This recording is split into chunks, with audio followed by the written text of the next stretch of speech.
Hi అండి, welcome to my channel. ఈరోజు ఓంకారం ఎలా ఉందనేది చూద్దామండి. ఈరోజు 14వ తారీఖు 3వ నెల సోమవారం. అదేవిధంగా రేపు ఉదయం ఆచరించే పూజ అండి. రేపు మంగళవారం ఉదయం ఆచరించే పూజ. ఇక్కడ మీరు కన్ఫ్యూజ్ అవుతున్నారండి.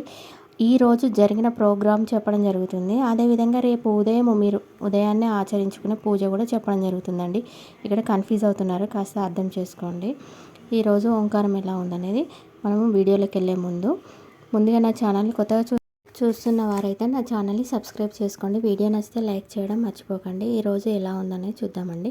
ఉత్తరాయణం, వసంత ఋతువు, చైత్రమాసం, కృష్ణపక్షం. ఈరోజు సోమవారం, ద్వితీయ. ఈరోజు నక్షత్రం స్వాతి నక్షత్రం అండి. ఈరోజు సౌరమాన యుగాది అంటే ఈరోజు ఉగాది పండుగను కూడా చాలా ఏరియాలలో, తమిళనాడు అలాంటి ఏరియాలలో కూడా జరుపుకోవడం జరుగుతుందంట. మనము ఏదైనా ఆ రోజు పండుగ జరుపుకోలేదనుకోండి, వాళ్ళు కూడా ఈరోజు ఆచరించవచ్చంట అండి. దీనికి అధిపతి ఎవరంటే శ్రీ మహావిష్ణువు. కాబట్టి ఈరోజు మంత్రబలంలో జపించవలసిన మంత్రం ఓం శ్రీధరాయ నమః, ఓం శ్రీధరాయ నమః, ఓం శ్రీధరాయ నమః అనే మంత్రాన్ని జపించుకోండి. ఇది జపించడం వల్ల ఆత్మశుద్ధి జరుగుతుంది, మనసు శుద్ధి కూడా జరుగుతుంది. మనలో మంచి ఆలోచనలు, ప్రవర్తనలు వస్తాయి. అదేవిధంగా మన జీవిత గమ్యాన్ని చేరుకోవడానికి కూడా మార్గం అనేది చూపిస్తుంది. ఈరోజు సూర్యుడిని మనం నిన్న చెప్పుకున్నాం కదా అండి, సూర్యుడిని మిత్రాయ నమః అనుకోవడం వల్ల ఈరోజు సూర్యుడు మనని ఒక మిత్రుల్లాగా వెంబడుండి మనని ఒక మంచి గమ్యంలో, ఒక మంచి మార్గంలో, మంచి నిదర్శనంగా మార్చి మనని చేసే మార్గాన్ని హెచ్చరిస్తూ మనని నడిపిస్తూ ఉంటాడు. దానికి సూర్య భగవానుడు ప్రకృతికి సహకరిస్తూ మనం మంచి మార్గంలో వెళ్ళేలాగా గమ్య నిర్ధారణ అనేది చేయడం జరుగుతుంది. మన జీవితంలో ఎవరిని నాశనం చేయలేరండి. జీవితానికి అంటే మన శరీరానికి వయసు అయిపోతుంది, కానీ మన ఆత్మకి, మనలో ఉన్న ఆత్మకి వయసు అనేది ఎప్పుడూ అయిపోదండి. ఎవరిని కానీ ఎవరికి వారే శిక్షని అంటే పనిష్మెంట్ని వేసుకుంటూ ఉంటున్నారంటే ఈ మధ్యకాలంలో. అక్క చెల్లెళ్ళు ఒకరినొకరు విమర్శించుకోవడము, అదేవిధంగా అక్క నాతోటి మాట్లాడలేదు అని చెల్లెలు నాతోటి మాట్లాడలేదని అక్క, అన్న తమ్ముళ్ళు నాతోటి మాట్లాడలేదు అని ఇలా ఒకరికొకరు సంబంధాలను తెంపేసి అనేది వేసుకుంటూ వెళ్తున్నారంట. ఇలా చేయకూడదు. కానీ మనలో ఉన్న ఆత్మబలాన్ని ఎవరు నాశనం చేయలేరండి. సంకల్ప బలాన్ని ఎవరు కూడా నాశనం చేయలేరు. ఈ మధ్యకాలంలో ఒకరిపైన ఒకరు ద్వేషాలు పెంచుకొని అంటే సంబంధాలు, అక్క చెల్లెల సంబంధాలు కానీ, తల్లిదండ్రుల సంబంధాలు కానీ, అన్నదమ్ముల సంబంధాలు కానీ, ఒకరిపైన ఒకరు అలా ద్వేషాలను పెంచుకుంటూ వెళ్ళి వాళ్ళు డిప్రెషన్లోకి వెళ్ళిపోతున్నారంట. అధికంగా ప్రేమించడం వల్ల కానీ, అధికంగా ప్రేమ పెంచుకోవడం వల్ల కానీ, వాళ్ళని చేసినవి వాళ్ళు చేసిన మోసాలే కానీ, వాళ్ళు చేసిన నమ్మక ద్రోహాలే కానీ మనసులోనే పెట్టుకొని అదే డిప్రెషన్లోకి వెళ్ళిపోతున్నారంట. ఇలా చేయకూడదని ఈరోజు తెలియజేయడం జరిగిందండి. మనలో ఆత్మబలాన్ని ఎవరు కూడా నాశనం చేయలేరంట అండి. అంటే మనము ఆత్మబలాన్ని మనం పెంచుకున్నామనుకోండి, మనమే ప్రపంచాన్ని కూడా జయించే అంత శక్తి కూడా మనకు ఉంటుందంట. కాబట్టి మనము మన వల్ల నలుగురికి ఉపయోగపడేలాగా ఉండాలి.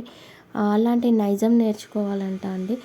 మనని ఎవరైతే ఇబ్బంది పెట్టారో వాళ్ళు కుళ్ళుకొని చచ్చిపోయేలాగా మనం అభివృద్ధి చెంది ఒకసారిగా పైకి వచ్చేసి మనం నలుగురికి జీవితాన్ని అందించడము, వాళ్ళకి నలుగురికి ఉపాధి కలిగించడం లాగా చేయాలంట.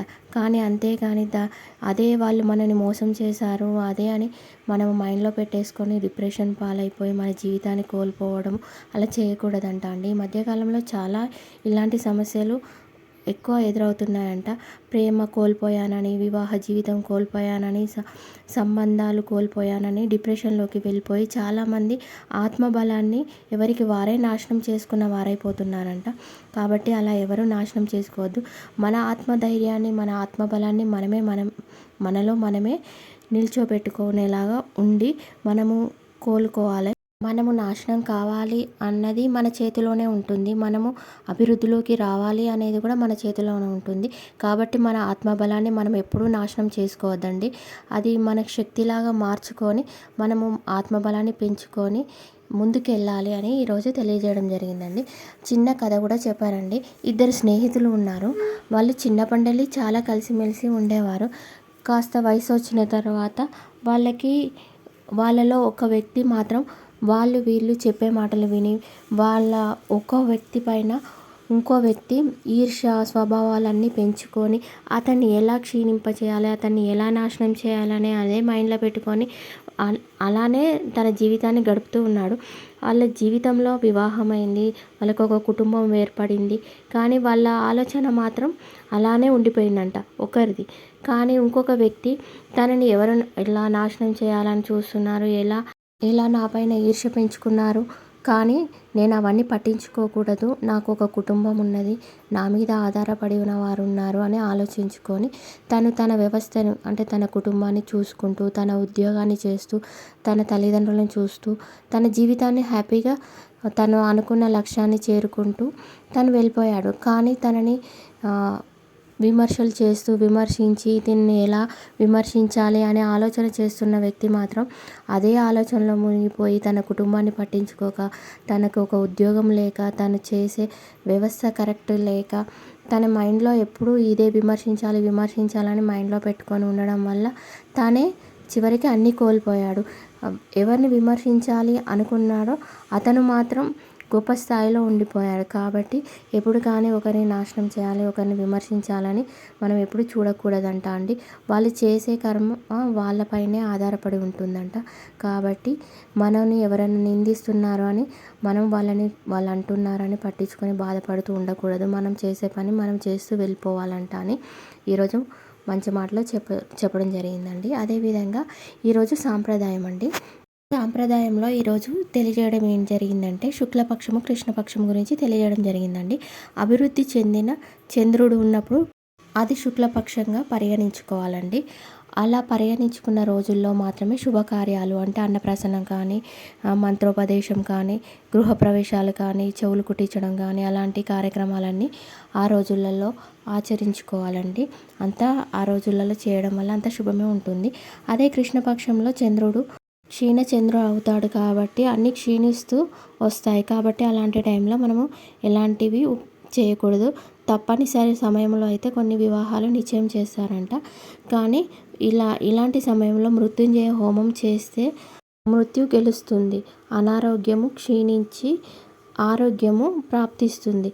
హోమం అని కూడా ఉంటుందండి. ఆయుష్ హోమం చేసినప్పుడు ఆయుష్ పెరుగుతుంది, అనారోగ్యము క్షీణిస్తుంది, ఆయుష్ అనేది రోజు రోజుకి అభివృద్ధి అనేది చెందుతుంది. కాబట్టి ఇలాంటి పక్షాల్లో ఇలా చేయాలండి. ఇంకా ఏదైనా శాంతులు చేయాలి అనుకుంటే అంటే మన ఇంట్లో ఏదైనా శాంతులు పెట్టుకోవాలనుకున్నాను అలాంటివి పెట్టుకోవడానికి అనుకూలంగానే ఉంటుంది. ఆ గ్రహాలు నీచ దృష్టి తగ్గుతుంది, మంచిది అవుతుంది. కానీ ఏదైతే శుభకృతులు అంటే కావాలి అనుకున్నప్పుడు జీవితంలో అభివృద్ధి జరగాలి, మేము జీవితంలో పైకి రావాలి అనుకున్నప్పుడు మాత్రం శుక్లపక్షాల్లో ఆచరించాలండి. మన జీవితంలో ఏదైనా దోషాలు అంటే దోష పరిహారాలు చేయాలనుకుంటే మాత్రం కృష్ణపక్షాలలో చేయాలండి. మంది ఏం చేస్తున్నారంట అంటే అర్జెంట్ ఉంది, నాకు ముహూర్తాలు లేవు అని చెప్పి అక్షరాభ్యాసము చేస్తున్నారంట ఎప్పుడు పడితే అప్పుడు. అలా చేయకూడదంట అండి. శుక్లపక్షంలో అక్షరాభ్యాసం చేస్తే మహావిద్యావంతులు అవుతారంట. అదేవిధంగా అన్నప్రాసనం చేస్తే వాళ్ళపైన చంద్రుడు అనుగ్రహం అనేది ఉండి రోజు రోజుకి ఆరోగ్య విషయంలో అభివృద్ధి చెంది మనం తిన్న ఆహారము ఎలాంటి అనారోగ్య సమస్యలు రాకుండా ఆరోగ్యవంతుల్లాగా ఉంటారంట అండి. అదేవిధంగా చెవులు కుట్టించినా కూడా జ్ఞానవంతులు అవుతారంట ఇలాంటి రోజుల్లో. రాబోయే రోజుల్లో వైశాఖ శుద్ధ తృతీయ ఉందంట అండి. అది బుధవారం వస్తుంది, రోహిణి నక్షత్రంలో వస్తుంది. అక్షరాభ్యాసానికి చాలా విశేషమైందంట. అదేవిధంగా ఏదైనా మనము మంత్రాలని ఉపదేశం చేసుకుంటారు కదా అండి, అది కూడా అనుకూలంగా ఉంటుందంట. అదేవిధంగా ఈరోజు ఒక రహస్యాన్ని తెలియజేశారండి. ఏదైనా భగవంతుడిని మనం పూజించినప్పుడు అక్షింతల్ని మనకి ఇస్తారు కదా, అక్షింతలు మన దగ్గర ఉంటాయి కదా, వాటిని తీసుకెళ్ళి మనము బీరువాలో డబ్బు దాచుకునే చోట్ల దాచుకోవాలంట అండి అక్షింతల్ని. లేదంటే మగవారైతే పర్సులో కూడా పెట్టుకోవచ్చంట. ఆడవారు ఎవరైనా బిజినెస్ చేసి హ్యాండ్ బ్యాగులు కానీ వాడకంలో అంటే రోజు లావాదేవీలు చేసేవారు ఉంటారు కదా, హ్యాండ్ బ్యాగులు కానీ పర్సులు కానీ అలాంటి వాటిలో కూడా మనం ఈ అక్షింతలు అనేవి పెట్టుకోవాలంట. చాలా అనుకూలంగా ఉంటుందంట. అదేవిధంగా మనం ఎప్పుడైనా దేవస్థానానికి వెళ్ళినప్పుడు అక్షింతలు ఇస్తూ ఉంటారు కదా అండి, ఆ అక్షింతలు ఇచ్చిన వాటిని తెచ్చి మనం ఇంట్లో వ్యాపార స్థలం ఉందనుకోండి, అందులో ఒక చిన్న బాక్స్ పెట్టి అందులో ఈ అక్షింతలు అనేవి పెట్టేసి కౌంటర్లో పెట్టేసి ఉంచుకోవాలంట అండి. అలా చేయడం వల్ల వ్యాపారం అనేది అభివృద్ధి చెందుతుందంట. అలా ఉంచడం వల్ల మొత్తం అక్షయమయము అయిపోతుందంట వ్యాపార స్థలం అనేది. వ్యాపారస్తులందరూ ఇది పాటించుకోండి. అక్షింతలు అంటే క్షయము లేనివి అని అర్థం అంట, అంటే క్షీణింపలేనిది అని అన్నట్టు అంట అర్థము. కాబట్టి అక్షింతలని ఇలా వాడుకోండి. మనము బయటికి వెళ్ళేటప్పుడు మనం పర్సు వాడతాం కదా అండి, దాంట్లో కూడా చిన్న పేపర్లో కట్టేసి హ్యాండ్ బ్యాగ్లో కానీ మగవారైతే పర్సులో కానీ పెట్టుకోవడం వల్ల చాలా అనుకూలంగా ఉంటుందంట. అదేవిధంగా వ్యాపారస్తులు ఉంటారు కదా, ఈ అక్షింతలు మళ్ళీ మనం కొత్తవి తీసుకొస్తాం కదా, తీసుకొచ్చినప్పుడు ఆ డబ్బాలో పెట్టుకోమని చెప్పారు కదా, ఆ అక్షింతల్ని మళ్ళీ తీసివేసి ఈ కొత్తగా తెచ్చుకున్న అక్షింతల్ని మళ్ళీ ఆ డబ్బాలో పెట్టేసి మనం యథావిధిగా కౌంటర్లో పెట్టుకోవాలంట అండి. ఇది ఈరోజు మన సాంప్రదాయంలో తెలియజేయడం జరిగిందండి. తప్పకుండా అందరూ పాటించే అభివృద్ధిలోకి రండి. అదేవిధంగా రేపు ఉదయం మంగళవారం రోజు నాడు ఉదయం పూజ చెప్పుకుందామండి. రేపు మంగళవారము అయినా కానీ శివయ్యకి ఆరాధన చేయాలండి. ఎందుకంటే రేపు విశాఖ నక్షత్రము ఉంది కాబట్టి ఉదయాన్నే మనం శివునికి 2 నెయ్యి దీపాలు వెలిగించి శివ చాలీస చదువుకోవాలండి. తర్వాత బిల్వార్చన చేసుకుంటే మన ఇంట్లో ప్రశాంతత అనేది ఏర్పడుతుంది, ఆర్థిక అభివృద్ధి కూడా చెందుతుంది. మన జీవితంలో ఏదైనా కన్ఫ్యూజన్ ఉంటే రేపు సాయంత్రం వరకు ఖచ్చితంగా మనకి దానికి సొల్యూషన్ అనేది కనపడుతుందని తెలియజేయడం జరిగిందండి. రేపు ఉదయాన్నే అందరూ ఆచరించుకోండి పూజ. ఈరోజు సాయంత్రము ఆచరించవలసిన యోగక్షేమం అండి. ఎక్కడైనా మీకు గోమాత ఉంటే దానికి ఏదైనా గ్రాసం పెట్టండి, ఏదైనా గడ్డి కానీ ఏదైనా కానీ ఈరోజు తినిపించాలంట అండి. గోవుకి తినిపించడం వల్ల చాలా అనుకూలత అనేది ఉంటుందంట, మనకంతా శుభప్రదం అవుతుందంట. కుదిరితే ఈరోజు ఖచ్చితంగా తినిపించండి.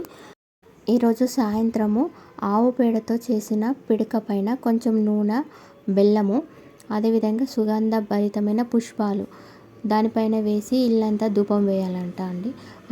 తర్వాత ఆ పిడకని తీసుకెళ్ళి మన తులసి చెట్టు మొదట్లో అంటే చెట్టుకి కూడా ధూపం వేసేసి పక్కకు పెట్టేసేయాలండి.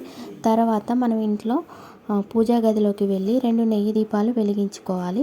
మీకు ఇష్టమైన దైవం ఏ దైవానికైనా సంబంధించినది అష్టకాన్ని పఠించాలి. ఇలా పఠించడం వల్ల అంత శుభమే జరుగుతుంది. దారిద్రము పోయి నెగిటివ్ ఎనర్జీ దూరమై సకల సిద్ధి చేకూరుతుందండి. కుదిరితే ఈరోజు సాయంత్రం అందరూ ఈ యోగక్షేమాన్ని ఆచరించుకోండి. వీడియో నచ్చితే మాత్రం లైక్ చేయడం మర్చిపోకండి. కొత్తవారు నా ఛానల్ని చూస్తున్నట్టయితే సబ్స్క్రైబ్ చేసుకోండి ప్లీజ్ అండి. Thank you for watching.